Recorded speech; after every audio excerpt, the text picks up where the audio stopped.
My game of the day from round 3 of the Berlin Candidates tournament is Levon Aronian with white against Vladimir Kramnik with black. Well, these two players were really marked out by many as potential favourites to win the tournament. Certainly Levon Aronian has been in superb form over the past year, and Kramnik has really held his level in, well, let's say the top 5 in the world for a long time now. So very interesting to see what would happen in this game. Well, first of all, big surprise is that Aronian played e4. Now normally I think of him as playing c4, d4, knight f3. Rarely these days e4, so he must have had something in mind, especially for Kramnik. It's a Spanish, and we have the Berlin variation. Well, this is Kramnik's speciality, and fittingly he plays his variation in the German capital. You'll remember that Kramnik used this to great effect in his World Championship match against Kasparov in 2000 in London, where he basically shut out Kasparov and really frustrated him. And after that, it was really introduced into the top levels of chess and remains very popular in the top levels to this day. Aronian chose not to go into the endgame. You might recall yesterday Kramnik went into the endgame with white and came very close to defeating Karyakin, but Aronian keeps more tension in the position with d3. And bishop c5 is the most active move. And now Aronian exchanges on c6, and this is quite a popular variation. So it's quite a fixed pawn structure, and then a lot of maneuvering generally takes place. Now, one can play bishop e3 here, knight d2, knight c3. Castles is also a popular move. And now queen e7 from Kramnik. One can play knight d7 here, but queen e7 is a little bit crafty, as we're about to see. Now, here I would expect the moves knight c3, knight d2 to be played. I mean, maybe Aronian was a little bit surprised at the exact way that Kramnik was playing this. I mean, it looks pretty standard to me, but I mean, maybe he revealed his inexperience by playing this move, h3. Well, this can be a useful move to prevent bishop g4. Sometimes you want to play bishop e3, and even later on, if black castles kingside, to advance with g4 in good time. But I have to say, Kramnik's next move, which apparently is a novelty, but to me it looks absolutely spot on. Black is simply playing against this pawn on h3 and wants to advance the pawn via g5, g4 and open up the g-file. And particularly as black's king is very close to castling queenside, then I think this is it's a very aggressive way to play, but actually a very safe way to play as well, because there's no danger for black's king in the middle of the board. Okay, well let me demonstrate what the idea is. If white were to just develop a piece with knight c3, then comes g5. You want to play g4, crack open the g-file. You've got two bishops, you've got an open file, it already looks tremendous. No counterplay for white. And if bishop takes pawn, well, we can even just take on h3 and play h6, win the piece back, and the lines are opening against the king, and we can cast the queen side. Rook number 2 comes over, boom, looks horrible. Therefore, Aronian played king h1, so that means that after g5, well, you could take it. Even then, I think black would have a pretty strong attack, but you could take it. But instead of playing g5, Kramnik plays knight h5. It's very strong, so the idea is simply to play g5, g4 again. So now the queen defends that square, and of course the rook as well. And in some cases the knight may hop into f4 too. So what does white do about this? I mean, it's such a natural attack for black, such an easy attack. He needs to break in the middle of the board. So Levon played c3. And after g5, well, he could play d4. But after the exchange, the bishop just drops back here, still threatening g4. And actually, you know, these pawns in the long run, or even, well, the short run, could actually be rather weak. So, for example, to defend against the threat of g4, the knight comes here, there's a threat, so let's come back with a knight. And soon black is going to be able to move this bishop and get castle queenside. There's pressure on these pawns. g4 is still a possibility. It looks unpleasant. So d4 isn't quite happening at the moment. So Aronian took on e5. Now, if that's captured, then queen takes h5, and white is okay in that position. But Kramnik had prepared something else after knight takes. He played g4, so he's just carrying straight on, opening up lines. So very consistent strategy, but just terribly strong. If this is taken, then basically black is getting in with a queen h4 check. So, well, we can see this after d4 and the bishop dropping back. This is what happened in the game. So, for example, after taking here and queen h4 check and mate on h2, or pawn takes, once again a check.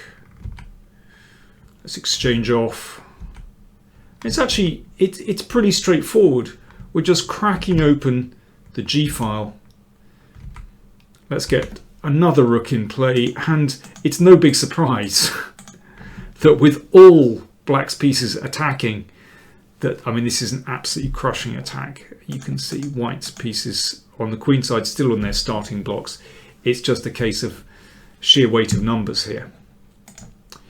So after bishop d6, Levon played g3. Well, that stops at least the queen coming to h4, and you know, he's trying to close the the g file, excuse me. So Kramnik exchanged on e5 and just took here. Having played g3, you can see that that pawn is also weak. Of course, you've got to be careful about taking it when the king is still in the middle, but you know, in the long run, it's going to be a problem. Aronian desperate to exchange queens. You could exchange queens here. I think black still has a very pleasant initiative, but Kramnik was confident of his attack. Why not? Because I think the queen is now a target. That's a very confident move indeed. White, and now Levon played h4, which just feels so slow, but I can understand why he was, well, desperate to close off the king side. If he'd developed pieces like this, which seems to me like the best chance, this is still extremely unpleasant after b6 and bishop b7 and c5, and just attacking that pawn on e4. I mean, I think in practice this is almost impossible to defend. Black has such a tremendous initiative. But h4, it does feel very slow. You know, white just hasn't developed pieces here, and well, look what happened. I mean, it was absolutely devastating. The queen gets pushed around.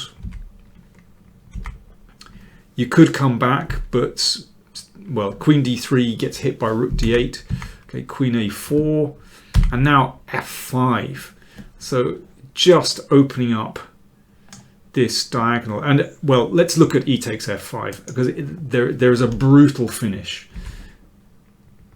We do this, we give a check, and now the queen comes in, and that is going to be a forced checkmate. There we go. And, well, incredibly nasty. So f5 just played. Bishop g5 from Aronian, but it wasn't a big surprise when Kramnik hacked that off and just continued rolling down the king's side. It's just a superb initiative. So if the king comes to defend that pawn, just watch what happens. Black exchanges and then simply queen c7. Attacking the pawn on g3. No good defense here. And you can see white's queen is just stuck way offside. So after f4, queen d1 was played. I mean, it's just horrible for white when these guys are just still stuck in the corner. Rook d8, gaining a tempo. Queen moves, and now we take on g3. So the king position is falling apart. This is a lot of fun to play. And a killer move, an absolute killer move now. Bishop d5.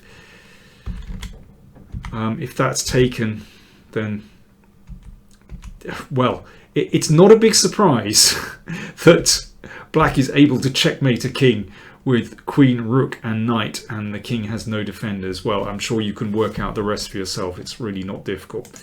Or if rook takes rook, then queen e4 check. Well, if the king moves, queen g2 is mate. So f3. Let me just play this because this is fun. And it's forced checkmate. Let's go right to the end. The king stuck in the corner. So bishop d5. Beautiful move. I mean, not very difficult, but it's just so attractive when black is just going forward and doesn't need to put the brake on at all.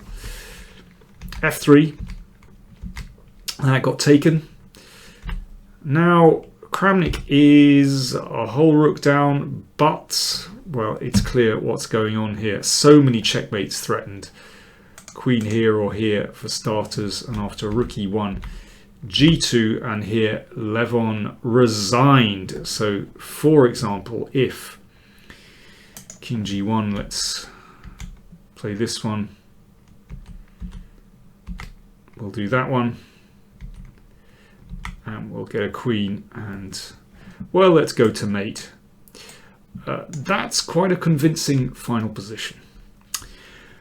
Wow, extraordinary. I think after that, Vladimir Kramnik will probably be granted permanent residence in Berlin for his work with the Berlin variation. Just a fantastic game. But I have to say, Levon showed his inexperience or his uncertainty with this entire line, h3, allowing rook g8. Even though this hasn't been seen before, to me, as I said, it looks like a very fitting move against h3. And you just have to wonder what he was doing by playing e4 and not playing his usual systems. I'm afraid he got his comeuppance there. So after 3 rounds, Vlad leads the tournament with 2.5 out of 3. All the other games were drawn. Very exciting game between Caruana and Mamedyarov that finally ended in a draw, where Fabiano was really on the ropes but managed to hang on very well. So Caruana and Mamedyarov are just behind on 2 points, but of course we've only played 3 rounds and tomorrow is a rest day, so stand down everyone, relax. Next game will be played on Wednesday.